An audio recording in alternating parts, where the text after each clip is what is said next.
Kaixo denoi. Hola a todos. Hasi gara. En el vídeo de hoy veremos la leyenda de Kismi y los gentiles. Cuentan en la región de Ataún que, cierto día, los gentiles se divertían en el collado de Argainchavaleta. En eso, un joven gentil observó que una nube luminosa se acercaba rápidamente hacia donde ellos estaban. Sorprendido y asustado ante semejante fenómeno, fue a avisar a los demás. Mirad. Mirad. Gritó. Todos dejaron de bailar, y durante largo rato contemplaron la nube misteriosa, sin saber qué hacer ni qué decir.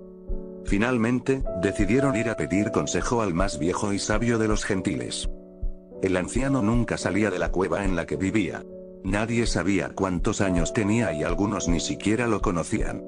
Condujeron al sabio hasta el borde del collado y le mostraron la nube. Pero el viejo gentil estaba ciego y no podía ver. Abridme los ojos con 2 palancas, Ordenó. Inmediatamente, 2 gentiles cogieron sendas palancas y, valiéndose de ellas, le abrieron los ojos.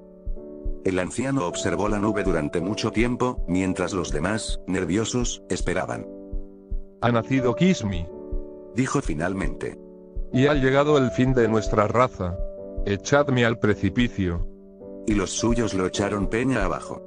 Después, emprendieron una carrera veloz seguidos por la nube y, al llegar al valle de Arazcaran, se metieron debajo de una gran piedra, que desde entonces es conocida por el nombre de Gentilarri, piedra de los gentiles, y desaparecieron para siempre. En el lenguaje de los gentiles, Kismi significaba mono, palabra que estos utilizaban para designar a Cristo. Así explicaban nuestros antepasados el fin del paganismo y la llegada del cristianismo a Euskal Herria.